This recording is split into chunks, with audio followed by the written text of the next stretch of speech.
Teffy, for the invitation. It's an honor to be sitting here. Also, to Valeriya, thanks for coming at great personal expense all the way from Ukraine to be with us here today. The motto of DLD this year is, it's going to be wild and you better be prepared. I would dare say that actually for Ukrainians, it's already wild.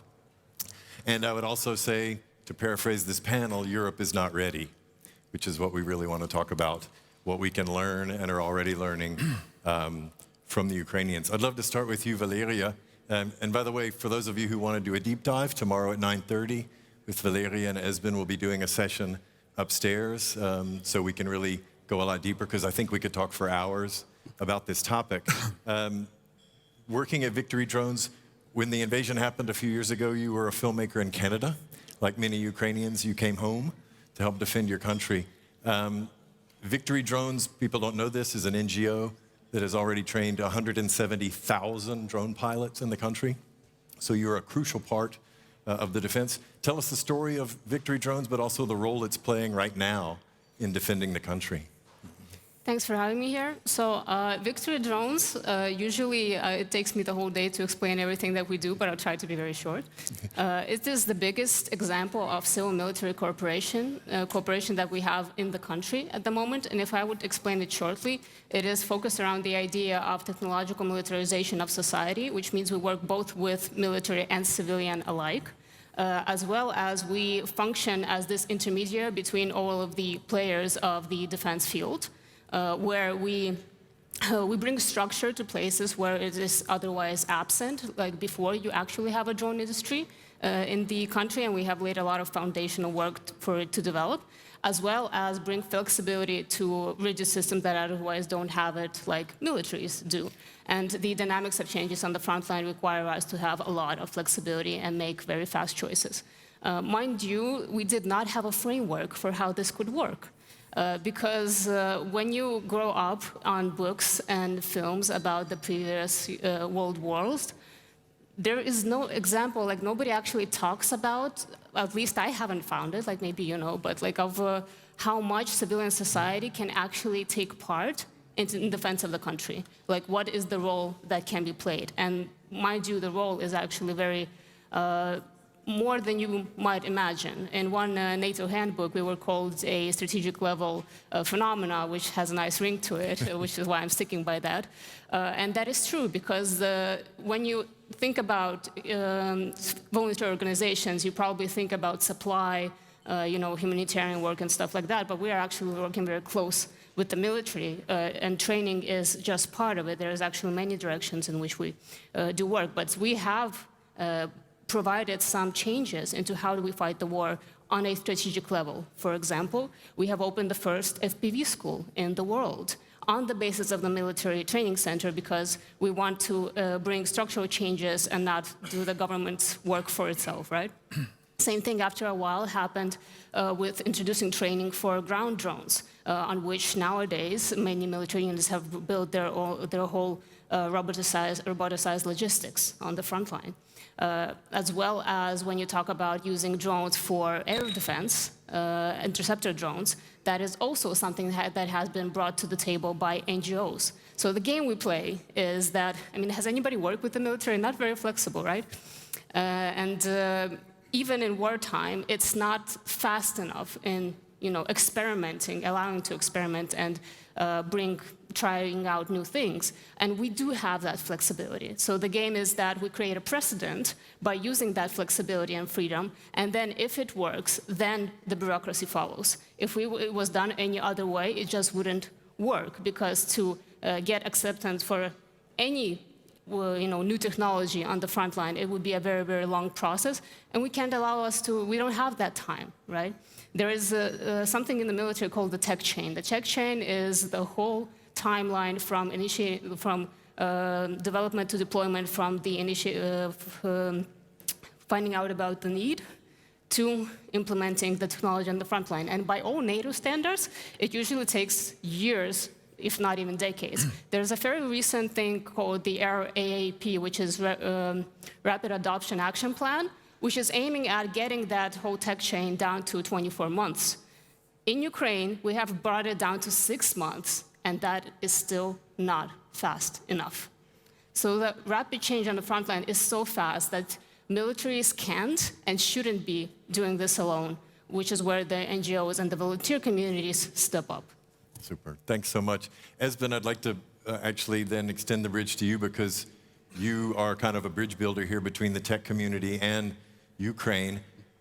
In your first life, you were a successful entrepreneur, would have been at home at DLD, exited founder, founded Tech Barbecue, helped co-found Danish tech startups. You were a tech guy. Now you've started the Defense Innovation Highway. René and I have actually been on one of your delegation trips. I've been on 2. You've been connecting Nordic technologists and financiers with the Ukrainian tech ecosystem. How did you even get into this, and what role is the Defense Innovation Highway playing, like the need you see that needed to be filled? Yeah. So in Danish tech startups, we're a small industry organization representing many of the fast-growing companies in Denmark. We decided to be a responsible defense or industry organization. We need to not only focusing on what helps the startups, we need to take responsibility in the world we live in. So we have 2 NGO projects. Democracy is the one, we will not talk about that today, but the other one is Ukraine. Because at the moment I'm in Ukraine every month, and we treat this as an NGO project, meaning we are not trying to push Danish technology to Ukraine.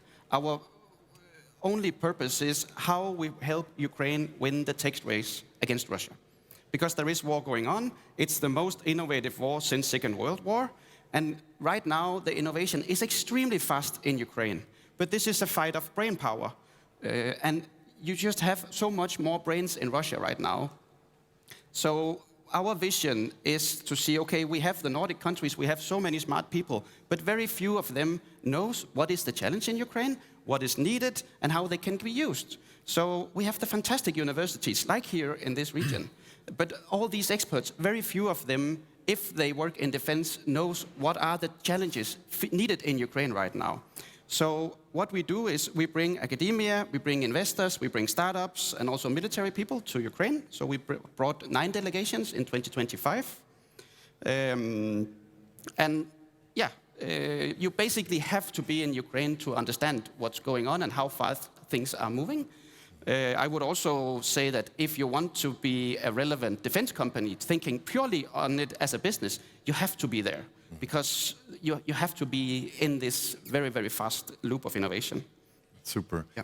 When I look at, the status quo, René, you and I have worked together in the IEF. You've been involved in fighting for European tech sovereignty for a decade now. Former CEO of Deutsche Telekom. I think René probably needs no introduction in a room like this. Former CEO of Ziggo.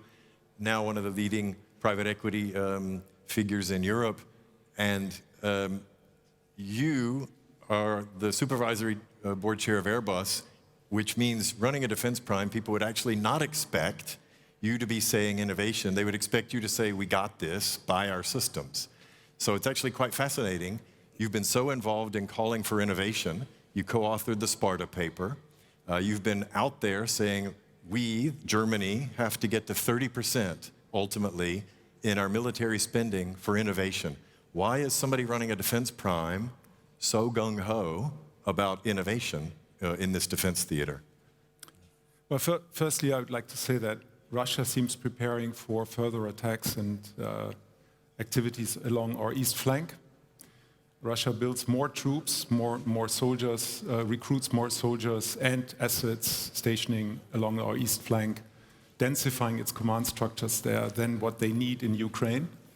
Ukraine is fighting our war as well, so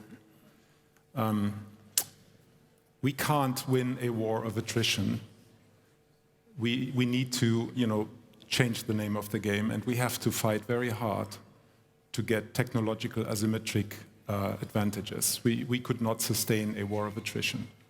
So one of this one aspect is air superiority.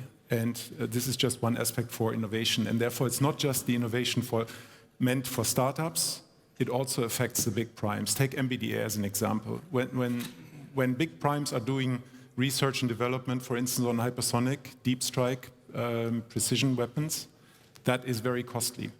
And if you look at the total spendings today, the money has been increased significantly, as you all know. We're talking about 3 to 4% of European GDP now being spent on defense. But it's still spent mostly in the traditional way. And again, that won't help us enough. We need the innovation aspects to be much more strengthened, and we need to redirect the funding into innovation activities. Today, we're well below 10%. We need to bring this up to about 30%. That's our recommendation to the German government, at least, in order for primes as well as startups to work together closely and to be able to develop technologies which are needed, i.e. around space, around combat cloud, transparency, the battlefield, around ISR, recognition and surveillance, around deep strike precision, around drone walls, drone defense, laser technologies, and so forth, you name it. I mean, there are zillions of different problem statements which I could come up here, military problem statements which are unresolved. So bottom line, we need to redirect part of our funds, of this enormous amount of money into innovation in Europe in order to be able to defend ourselves and to increase the level of deterrence, which is currently, in my view, not sufficient to withstand potential further aggression from Russia. Super, thank you. Valeriya, I want to return to you because when I first went to Ukraine and Esben started helping us understand how the ecosystem worked, the thing that actually surprised me the most was the role of NGOs and civil society, which I think is the untold story in the rest of the world, is the crucial role that the NGOs and civil society have played in mobilizing knowledge base, funding, everything. And in fact, you guys have been leading workshops with some of the European militaries. I think Denmark, you've already done a workshop to help their military learn modern warfare, or how it's practiced now. Give us an idea of what we in Germany and the rest of Europe should be learning structurally about what we need to do to get ready for a coming conflict. You guys have created such a great, interesting structural model about this knowledge sharing for speed. Tell us about how that's working and what we can learn from it. So if anybody of you have been to Ukraine, you would know that many processes in Ukraine start from down up. We function on what I call a low-level horizontal trust network, which is basically the whole community of volunteers and people willing to create change. But we're lucky in a way because it all started like in the full-scale invasion. We already had veterans of the 2014 war.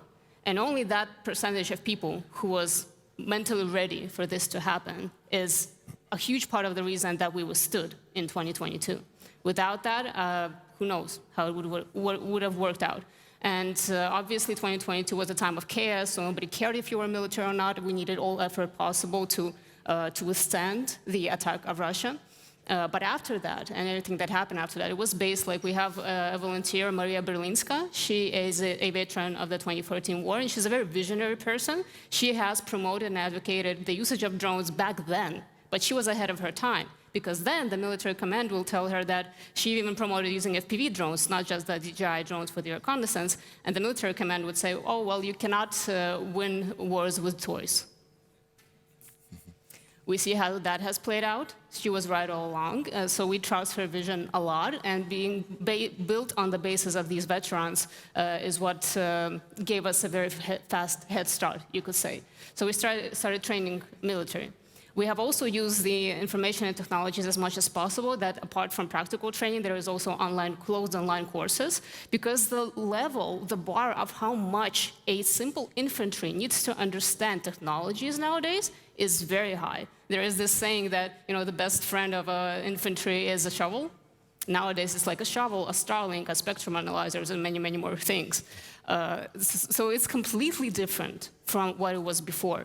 And the development happening during these almost 4 years of the full-scale invasion is insane. Like what our military looked like in 2022 and what it looks like right now is two different armies, completely two different armies, which is why I think I would really want to emphasize is the understanding that, there were a couple of panels below, it was said, well, what if drones are not the solution? Yeah, we know. We're way beyond that, actually. So it's not about separate tactical and technological solutions. The whole system needs to change. And it's very hard to speed run those stuff, which is why I find that Europe has to start like yesterday, because it's a long ride. right? And we can support along the way. We haven't been gatekeeping much, actually. We are very open to collaboration and sharing these lessons that we paid in lives for so that you don't have to, right?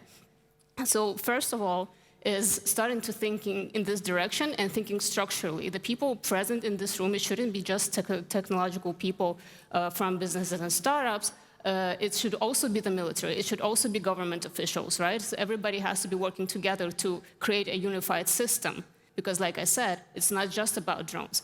The very prominent mistake that I find that is very demonstrative, like I said about the tech chain and how fast it has become. It is very telling, the fact that the R&D process of new technologies needs to be very close to the front line, that it has moved into the military units themselves. So modern military units today function like a startup. They have their own R&D, they have their own everything, they don't need you. Joking, but still, the fact that it had to move so close to be actually effective, and there are companies in Ukraine that if they don't have a close relationship with the front line, they are not making something that is actually going to work. What is everybody else up to and counting on outside of Ukraine? I have no idea. Because if you're not testing it, it's not going to be an efficient solution. So you have to keep a very, very close relationship with Ukraine. And we can guide you through that because we have mastered this network. We have created it, basically. So this is one thing that I would say. First of all, it's a structural change, which also means that militaries, if they don't change in European countries, they're preparing for a war that no longer exists.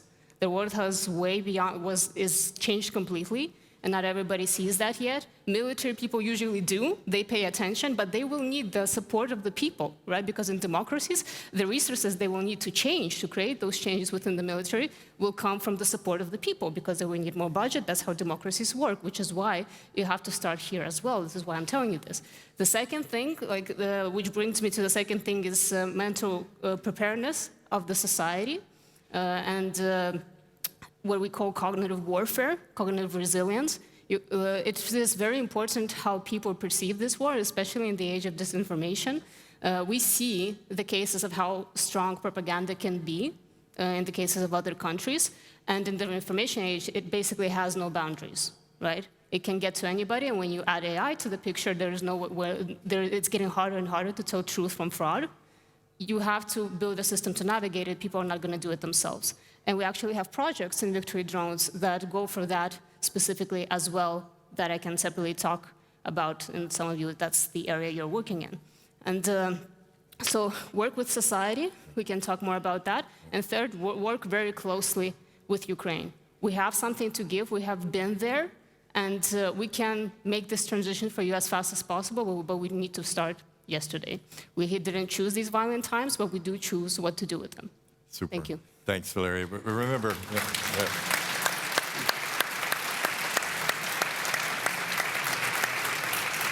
remember, we're going to be able to do a deep dive tomorrow with Esben and Valeriya if anybody wants to really go a lot deeper, because I think we could talk for hours about this, and we're going to run out of time soon. Esben, you're somebody who has been connecting the ecosystem, so you think structurally about how a tech ecosystem works.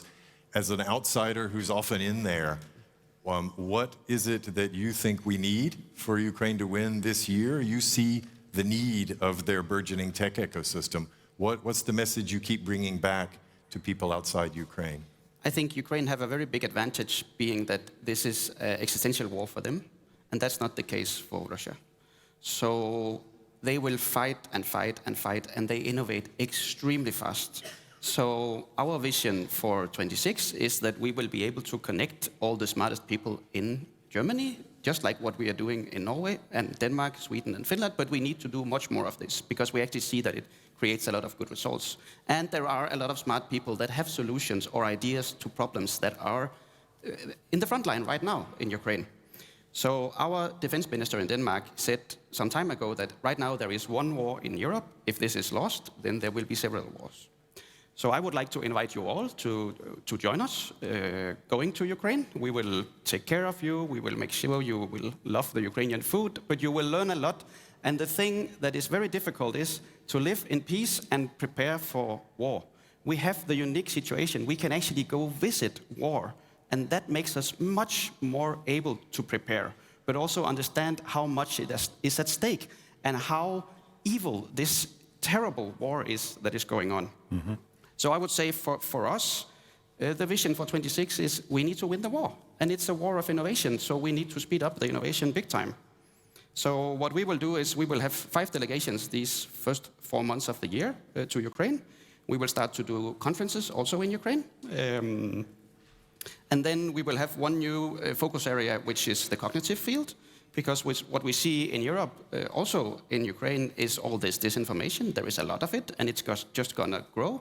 So we have just hired an expert in Russian disinformation and is working on projects in Ukraine, but also how we can take the learnings back to Europe to protect against all this disinformation.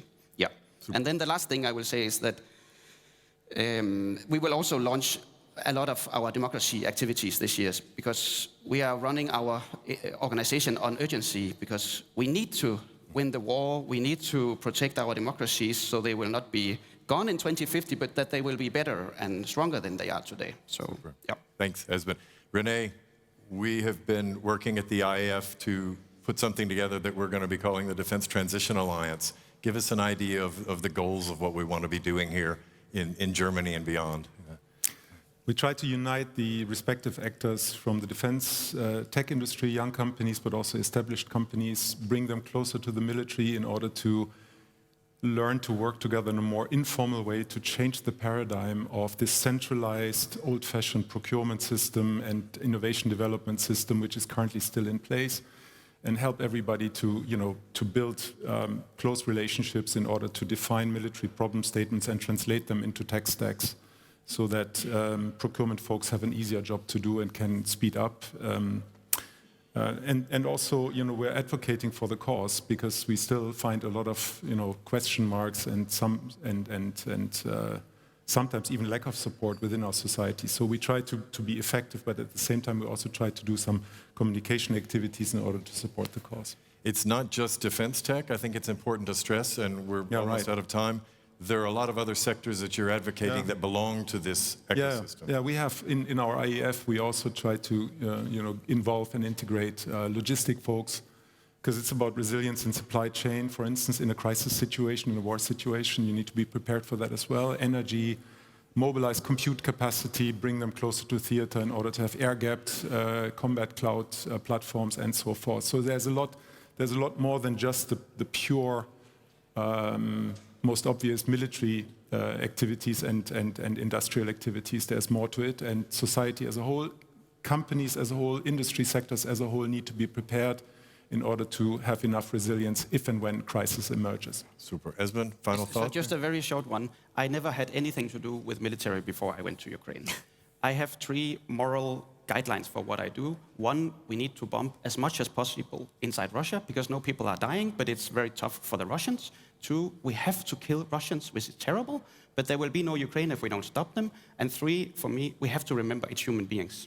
So this is kind of my moral compass for navigating in this, but we need to win this war, and we need you to get more involved in winning it. Thank you. Actually, yeah, Valeriya? And also very short.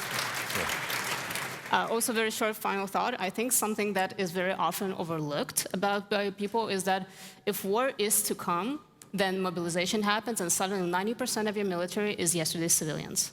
That is most of us. We also we talk about it as having a past life. Nobody of us was part of the military. So what these people think and how they perceive what is going on is going to be very crucial to their role in the military afterwards, which is why you have to start way before war actually happens, right? So I know that many people are in denial. I know it's not nice, it's not comfortable to think about bad things happening. We know about that very well. You think we don't have those people? We have those people. They won't do anything until a rocket hits their backyard. So we know very well how talented humanity is in denial, right? But this is something that you have to work with, because, like I said, the only reason we withstood is because of the people who were prepared. And I hope we can guide you, we can help you with that. I hope you come for us for that, the ideas that we have. Yeah, the message here is everybody on the stage did not think that they would be talking about war a few years ago. Absolutely. And the whole point is everybody in this room has a part to play in helping get Europe ready and defensible. So please talk to us, join us in this Defense Transition Alliance. We'll be here tomorrow morning also doing a workshop, but please speak to us afterwards. And thanks so much to Valeriya, René, and Esben, and Steffi and the DLD team for this forum. Thank you.